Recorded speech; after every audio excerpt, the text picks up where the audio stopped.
alam mo, kapag bumalik ako sa mga laalang pagkabata ko sa probinsya, parang kahapon lang ang lahat.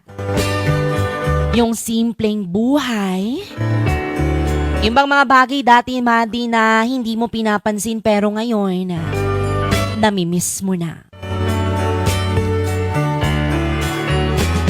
Madi, tuwing umaga, gigising ka sa tilaok ng manok at hindi sa alarm clock. Tapos paglabas pa ng bahay mo ay mararamdaman mo agad ang labig ng simoy ng hangin at amoy na amoy mo ang halimuyak ng mga bulaklak at damo na basa dahil sa hamog. Yung tipong hindi mo na kailangan magmadali. Dati, yung bang walang cellphone na hawak-hawakan, kundi pamalo lang ni nanay kapag late ka ng gumising. Tapos, didiretso ka na lang sa taniman o kaya sa bukid.